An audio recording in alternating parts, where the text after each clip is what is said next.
최근에 나온 국민 코미디 영화 가운데 수상한 그녀라고 하는 영화가 있습니다.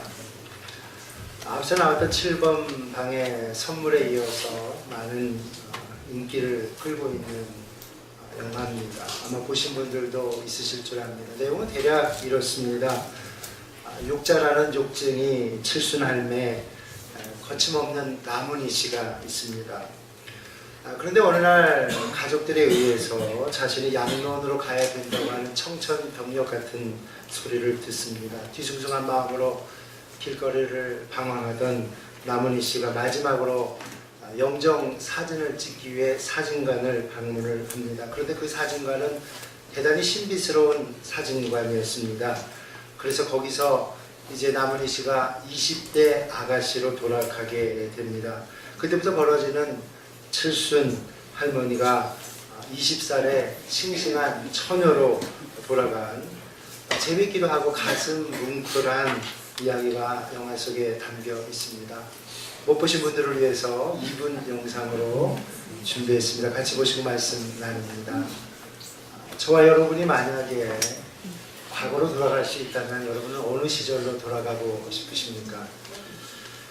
여러분 어느 시절로 돌아갈 때 여러분들 가슴이 제일 설레시겠습니까? 영화에서는 칠순 나문희 씨가 20살의 꽃다운 아가씨로 돌아갔습니다. 그렇게 생각해 보면은 아마 우리들 모두가 꿈꾸는 돌아가고 싶은 시절은 아마 20대가 아닌가. 그 20대 나이가 가장 설레이는 나이가 아닌가 하는 생각을 해봅니다. 아마 이 자리에는 이미 20대 전후의 청년들이 계실 줄 압니다. 아마 청년들은 말할 수가 있습니다. 내 나이가 제일 좋은 시절이라고. 내 나이가 뭐가 좋아? 나는 확실한 게 아무것도 없어. 모든 게 다 불확실해. 공부하는 것도 불확실하고 내가 어떤 직장을 구할지도 막연하고 누구와 결혼할지도 나는 몰라. 나는 이 불확실한 것이 너무 싫어. 그렇게 말할 수도 있습니다. 뭐 그럴 수 있습니다. 그러나 여러분 저와 같은 이미 결혼을 한 기성세대는 어떻습니까? 바로 그 점이 그렇기 때문에 부럽습니다. 불확실하다고 하는 것을 다른 말로 생각을 해보면 아직 모든 것이 결정되지 않았다고 하는 것입니다. 아직 무한한 가능성이 열려있다고 하는 것입니다. 더 중요한 것은 그림대로 우리 인생이 될 수 있는, 우리가 꿈꿀 수 있는 때가 바로 20대라고 하는 것입니다. 저는 정말 청년들이 하나도 안 부럽습니다. 청년들이 고민이 많기 때문에 저는 뭐 20대가 전혀 지금 부럽지가 않습니다. 그러나 딱 하나, 나이가 부럽습니다. 뭐 그 말이 그 말입니까? 나이가 부러워. 세월이 부럽습니다. 오늘 말씀의 제목은 더 좋은 꿈을 꾸십시오입니다. 하나님께서 우리 민족에게는 특별히 새해와 그리고 설날이라고는 또 한 번의 새해를 허락해 주십니다. 그래서 우리가 더 좋은 꿈을 꾸고 더 좋은 꿈을 꿀 수 있도록 새로운 출발의 계기를 우리들에게 마련해 주시는 것 같습니다. 여러분 오늘은 꿈에 대해서 잠깐 생각을 해 보려고 합니다. 여러분 사람이 젊다고 하는 것은 꿈꿀 수 있다고 하는 것입니다. 몸과 영혼이 노쇠한 사람은 꿈꿀 수가 없습니다. 노쇠한 사람의 꿈은 그저 넋두리고 망상이 되기가 쉽습니다. 물론 젊은이들이라고 해서 다 꿈을 꿀 수 있는 것은 아닐 것입니다. 요즘 꿈이 없는 젊은이들도 얼마나 많은지 모릅니다. 미리부터 현실에 그 무게에 치이고 청년 백수 시대라고 하는 말만 들어도 지레 낙담하고 포기하고 술 마시고 도전해보지도 않고 주저앉아 있는 젊은이들이 얼마나 많은지 모릅니다. 그렇다면 그것은 젊지만 젊은이가 아닙니다. 젊은 노인이라고 말할 수가 있습니다. 여러분 오늘 성경을 보게 되면은 꿈꾸는 자로서 귀감이 되는 인물 요셉이 나오고 있습니다.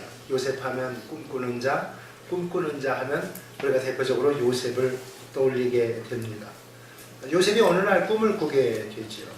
야곱의 12 아들이 모여서 곡식을 추수하게 되는데 요셉이 묶은 단이 일어서고 이제 다른 형제들이 묶은 11개의 단들이 요셉이 묶은 단에게 절을 하게 되는 그런 꿈이었습니다. 형들은 그 꿈 얘기를 요셉이 하자마자 기분이 매우 언짢아졌습니다.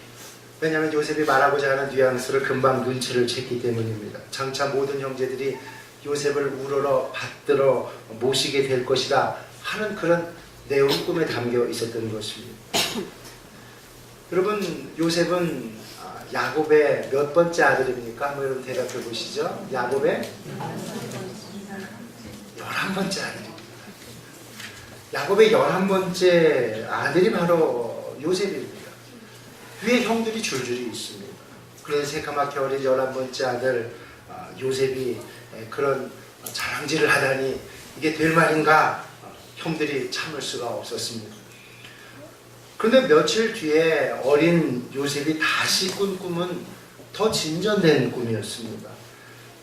우리 9절 말씀, 우리 성경 있으신 분들 PPT로도 준비가 되어 있습니다. 우리 9절에서 11절 말씀 같이 읽습니다.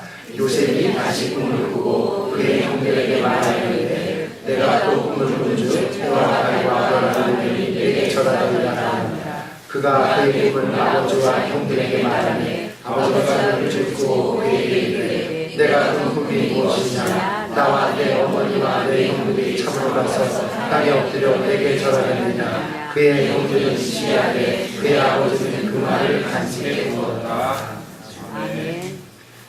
이번에 야곱이 꾼 꿈은 더 진전된 꿈이었습니다. 하늘의 해와 달과 이제 11별들이 요셉에게 절을 하는 꿈이었습니다. 여기서 해는 아버지를 가리키고 이제 다른 어머니 11개의 별은 바로 형제들을 가리키는 그런 꿈이었습니다. 형들은 그 얘기를 듣고서 단순히 기분 나빠했지만 아버지 야곱은 어떠했습니까?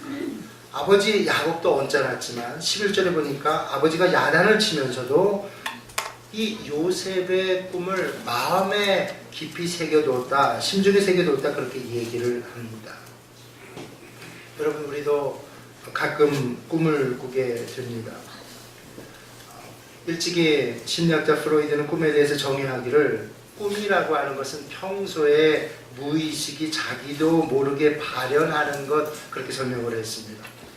또 심리학자 칼 융은 거기에 덧붙여 말하기를 평소에 주목받지 못한 영역에 다시 주의를 기울이는 것 그것이 바로 꿈이다 그렇게 설명을 했습니다. 어쨌든 우리 선조들은 어젯밤에 꾼 꿈이 오늘 아침에 신기하게 들어맞을 때 그런 경우를 꿈몽자를 써서 예지몽이다 그렇게 부르기도 했습니다.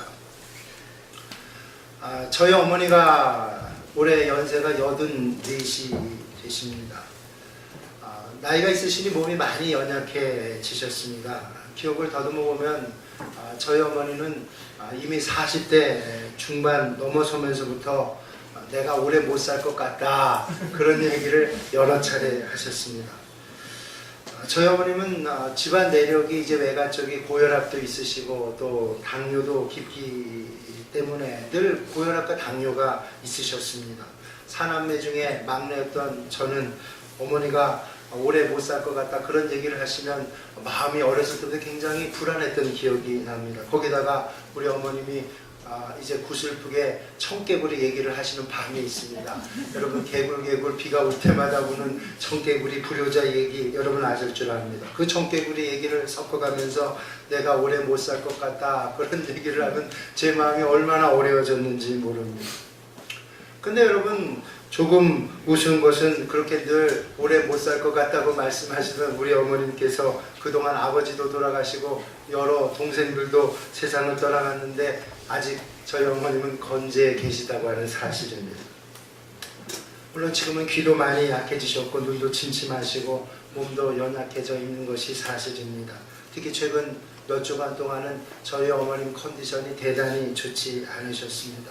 음식만 먹으면 토하실 것 같고 속이 계속해서 울렁거리셔서 제대로 앉아있기도 어려우셨습니다. 우리 어머님 생각에는 이러다가 정말 이렇게 주님 나라 가나보다 내가 새해도 못 보고 이렇게 주님 나라 가나보다 그런 생각을 마음속에 하셨던 것 같습니다. 그래서 이제 몇 주 동안 저희 누님께서 우리 집안에 소문난 효녀이신 우리 누님께서 우리 어머님을 모시고 CT 촬영도 하고 또 위 내시경 검사까지 얼마 전에 받게 하셨습니다. 그런데 의사의 진단은 별로 나쁘지 않은데 우리 어머니는 몸이 회복이 되지를 않으셨습니다. 별 차도가 없으셨습니다. 엊그제까지 상태가 아주 안 좋으셨습니다. 그런데 설날 전날 밤입니까? 어머니가 전날 밤에 꿈을 꾸시는데 갑자기 어떤 사람이 나타나서 어머님 귀에 붙이는 멀미약을 슬며시 붙여놓고 가셨다라는 겁니다. 그러고 나서 꿈을 깨셨는데 꿈에서지만 몸이 깨끗하게 나았다고 하는 겁니다. 그 얘기를 하도 진지하게 하셔서 저희 자녀들이 이제 기도하는 마음으로 멀미약을 갖다 드렸습니다. 차를 타신 것도 아닌데 멀미약을 속는 셈 치고 갖다 드렸습니다. 그런데 이게 웬일입니까? 그 멀미약을 드시고서 몇 주 동안 그렇게 고생하셨던 그 울렁증의 병이 그 자리에서 금방 다 나으셨습니다. 할렐루야. 이럴 때는 할렐루야가 어울리지 않습니다. 저는 꿈을 믿지 않습니다. 그러나 그냥 우리 어머님이 하도 안 되셔서, 그래서 어찌됐든 설날 아침에 정말 감사한 마음으로 온 가족이 둘러앉아서 설날 예배를 감사하면서 아름답게 드릴 수가 있었습니다.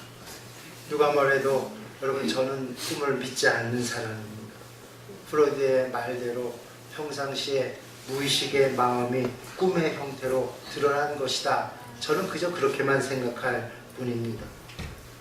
그리고 이왕에 아침에 일어나서도 잊혀지지 않는 꿈이라면 좋은 쪽으로 해석하는 것이 좋다고 하는 것, 그것이 저의 지론입니다.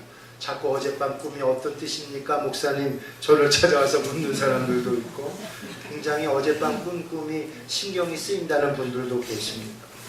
여러분, 신경이 쓰이는 꿈이라면 그저 좋은 쪽으로 해석하는 것이 참 좋습니다. 왜냐하면 우리 주님께서는 어떤 것이든 우리 자녀들에게 주시는 것이 평안이요 감사라고 하는 것, 여러분, 그것을 우리가 믿어야 됩니다. 제가 오히려 믿는 꿈, 그것은 다른 것이 아니라 성령의 깊은 감동으로부터 오는 비전이라고 할 수가 있습니다. 성령의 감동은 성령 충만할 때 오게 됩니다. 우리가 깊은 기도 가운데 오는 어떤 감동과 어떤 비전이 있습니다. 어떤 말씀을 깊이 묵상할 때 거기서 오는 감동과 어떤 비전이 있습니다. 예배를 드리면서, 찬양을 드리면서 오는 어떤 깊은 감동과 비전이 있습니다. 저는 그 비전이, 그 꿈이 주님이 주신 것이라고 저는 믿습니다. 여러분, 주님께서 우리가 진지하게 말씀을 대하고 진지하게 예배하면서 진지하게 기도 가운데 주님이 주시는 비전이 맞고 우리가 그것을 아멘으로 믿음으로 받아들이게 되면 여러분, 그 꿈은 반드시 이루어진다고 하는 것을 여러분 믿으시기를 바랍니다. 아멘. 여러분, 하나님께서는 우리 모든 사람에게 꿈의 유전자를 심어 주셨습니다. 여러분, 하나님께서는 모든 사람에게 꿈의 유전자를 심어 주셨습니다. 그렇기 때문에 사람들은 꿈을 추구하고 꿈을 꾸는 것은 사람의 본능이라고 할 수가 있습니다. 사람이 비전을 그리게 되는 그 본능은 바로 창조주 하나님으로부터 물려받은 본능입니다. 창세기 1장에 보게 되면 하나님께서는 천지 만물을 창조해 가십니다.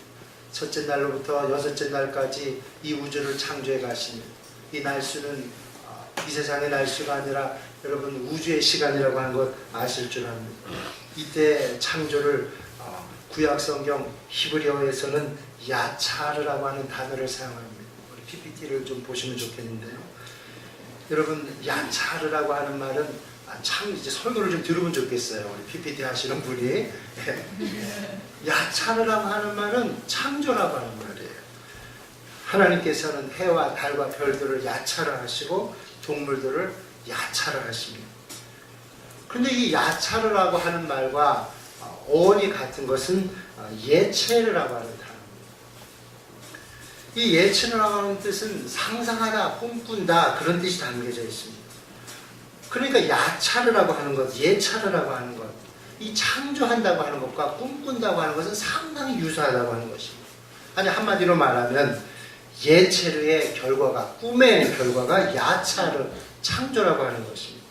하나님께서는 천지 만물을 창조하시기 전에 먼저 상상하시고 나서, 꿈을 꾸고 나서 창조하신 창조의 역사가 있었다고 하는 것입니다. 사람이 상상하고 꿈꾼 것을 계속적으로 추구하게 되면 반드시 창조 행위가 일어나게 되어 있습니다. 여러분, 이런 실화가 있습니다. 20세기 초에 한 성당의 신부님과 과학자 사이에 논쟁이 붙게 됩니다. 과학자는 말하기를 앞으로 많은 발명품들이 나오게 될 것인데 반세기가 지나지 못해서, 그러니까 50년이 지나지 않아서 그 50년 내에 사람이 태평양도 날아다니는 시대가 올 것이다, 그렇게 주장을 했습니다. 그때 성당의 신부는 크게 화를 내게 됩니다. 말도 안 되는 소리 하지 마시오. 사람이 어떻게 하늘을 날 수가 있습니까? 사람이 나는 일은 없을 것입니다. 왜냐하면 하나님께서는 사람이 날도록 창조하지 않았습니다. 오직 하늘을 날도록 창조한 것은 새와 천사뿐입니다. 그것은 거스를 수 없는 하나님의 법칙입니다. 그렇게 주장을 했습니다. 당시에 신부이자 대주교였던 이 사람의 이름이 무엇일까? 기록에 보면 이 사람이 바로 라이트 주교였습니다. 재밌게도 그에게는 신앙이 좋으면서도 호기심이 많은 두 아들이 있었는데 바로 비행기를 발명한 라이트 형제였습니다. 오빌 라이트와 윌버 라이트였습니다. 이 두 아들은 말하자면 꿈꾸는 사람들이었습니다.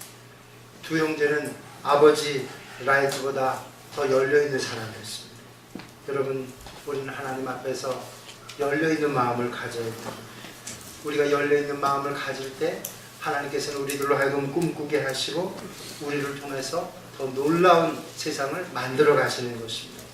여러분, 사도행전 2장에서 뭐라고 말씀하십니까? 사도행전 2장 17절입니다. 우리 한 목소리로 같이 읽도록 하겠습니다. 말세에 내가 내 영을 모든 육체에 부어주리니 너희의 자녀들을 예언할 것이요 너희의 젊은이들은 감사하고 너희의 늙은이들은 꿈을 꾸리라. 여러분, 마지막 때 우리 하나님의 자녀들로 하여금 꿈꾸게 하신다고 하는 것입니다. 우리 자녀들로 하여금 남녀노소를 막론하고 더 큰 환상을 보여주시겠다고 말씀하십니다. 여러분, 이 시대는 누구나 말하듯이 꿈꾸기가 어려운 시대입니다. 이 시대는 희망을 품기가 어려운 시대입니다. 소망을 가지기가 쉽지가 않습니다. 그러나 여러분, 성령께서 충만히 우리에게 기름 부어주시면, 주님의 영이 우리의 영 가운데 가득히 부어지면 우리는 그때부터 꿈꿀 수가 있는 것입니다. 그리고 그것을 실제로 창조하고 성취할 수가 있는 것입니다. 오늘 주님께서 우리에게 주신 또 한 번의 새해, 여러분, 우리의 꿈을 돌아봤으면 좋겠습니다. 저 여러분은 어떤 꿈이 있으십니까? 여러분, 주님께서 우리 마음에 부어주신 그 꿈과 소원은 무엇입니까? 여러분, 빌립보서 2장 13절에 보니까 이렇게 기록이 되어 있습니다. 우리 같이 읽습니다. 너희 안에서 행하시는 이는 하나님이시니 자기의 기쁘신 뜻을 위하여 너희에게 소원으로 행하게 하시나니. 우리 안에서 행하시는 우리 하나님이라고 그랬습니다. 하나님께서는 우리 안에서 행하시되 우리 마음에 소원을 두고 행하시는 거예요. 여러분, 우리는 소원을 잘 돌아봐야 됩니다. 나의 소원처럼 보이지만 우리 주님께서 내 마음 가운데 부어주신 소원이 아닌지 우리는 잘 돌아봐야 됩니다. 여러분, 동시에 우리가 기억해야 될 것은 우리가 꿈꿀 때 꿈에 방해자들이 있다고 하는 사실입니다. 마치 요셉이 꿈꿀 때 꿈을 방해하고 시기했던 형제들이 있었듯이 근본적으로 우리의 꿈을 방해하는 자들이 있습니다. 바로 사단이 그 존재입니다. 사단은 우리의 꿈을 방해하는 자는, 우리의 꿈을 파괴하는 자는. 성경은 사단에 대해서 뭐라고 이야기를 합니까? 고린도후서 2장 11절에 이렇게 기록이 되어 있습니다. 우리 같이 읽습니다. 이는 우리로 사단에게 속지 않게 하려 함이라. 우리는 그 계책을 알지 못하는 바가 아니로다. 우리는 그 계책을 알지 못하는 바가 아니라 사도 바울은 고린도 교회에 보낸 편지에서 사단의 계략을 몰라서는 안 된다 그렇게 말하고 있습니다. 여러분 우리는 사단을 몰라서는 안 됩니다. 사단이 어떤 역할을 하는지 우리는 몰라서는 안 됩니다. 사단은 처음부터 인류를 속이는 자였고 빼앗는 자였습니다. 모든 하나님의 위대한 역사에 사단의 공격이 있습니다. 아담을 공격하고 유혹했던 에덴 동산의 사단이 이제 이스라엘 백성들이 출애굽을 할 때 출애굽을 방해하는 바로왕의 모습으로 등장했습니다. 이스라엘을 괴롭히는 골리앗의 모습으로 사단은 변장을 했고 그 사단이 이제 예수님을 십자가에 못 박을 때 이제 백성들의 마음을 조종했던 그런 모습으로 등장을 했습니다. 여러분 그 사단이 오늘날 교묘하게 하나님의 교회와 하나님의 일꾼들을 공격을 하고 있습니다. 모든 하나님의 위대한 역사에는 사단의 공격이 있습니다. 우리가 꿈꾸는 춘천 성시화와 삼리 예수마을 여러분 여기에 영적인 사단의 공격이 있을 수 있다고 하는 것은 너무나 자명한 사실입니다. 우리가 그 계략을 몰라서는 안 됩니다. 우리가 정약용 아카데미를 설립을 하고 우리가 각 목장들이 주님의 이름을 위해서 열심히 사역을 할 때 거기에 사단의 괴계와 공격이 있다고 하는 것 여러분 우리가 몰라서는 안 됩니다. 그래서 우리 주님께서는 그것을 알고 깨어서 기도하라고 말씀하십니다. 또 사도 바울은 로마서 13장 11절에서 이렇게 말씀을 했습니다. 우리 마지막으로 같이 읽습니다. 또한 너희가 이 시기를 알거니와 자다가 깰 때가 벌써 되었으니 이는 이제 우리의 구원이 처음 믿을 때보다 가까웠습니다. 이제 우리가 자다가 깰 때가 벌써 됐다고 하는 것입니다. 여러분 우리가 자다가 깨어서 영적인 무기를 사용해야 됩니다. 영적인 무기는 다른 것이 아니라 바로 우리들의 기도입니다. 여러분 우리가 기도할 때 사단은 두려워합니다. 여러분 우리가 기도할 때 또한 믿음을 실어야 되겠습니다. 여러분 우리가 믿음으로 구원받았습니다. 노아는 믿음으로 방주를 만들었습니다. 모세는 믿음으로 홍해를 갈랐습니다. 여호수아는 믿음으로 여리고성을 돌고 믿음으로 여리고성을 무너뜨렸습니다. 여러분 우리가 사단을 대적해서 믿음의 기도를 올려드려야 됩니다. 꿈꾸는 자들은 기도할 수 있어야 됩니다. 꿈꾸는 만큼 우리는 기도해야 돼요. 그런 말씀을 마무리 지으면서 오늘 말씀의 제목은 더 좋은 꿈을 꾸십시오입니다. 여러분 사람이 꿈꾼다고 하는 것은 창조주 하나님께서 우리 가운데 심어두신 유전자 본성이라고 말씀을 드렸습니다. 여러분 이 시대는 감히 꿈꿀 수 없는 시대라고 말합니다. 그러나 우리 주님께서 기도 가운데 말씀 가운데 예배 가운데 성령을 통해서 우리에게 꿈을 부으십니다. 주님께서 부으신 꿈은 우리가 부여잡고 포기하지 않고 끝까지 나가면 반드시 성취되게 돼 있습니다. 여러분 기도하는 자만이 꿈을 완성시킬 수가 있습니다. 오직 믿음의 기도만이 꿈꾸는 것을 완성시킬 수가 있다고 하는 것입니다. 여러분 아무쪼록 우리에게 다시 한번 허락하신 이 귀한 한 해 우리가 더 좋은 꿈, 더 놀라운 꿈을 꾸시고 또 그것을 성취할 수 있는 우리 귀한 형제자매들, 귀한 가정 될 수 있기를 주님의 이름으로 축복을 드립니다. 오늘 같이 기도 드리십니다.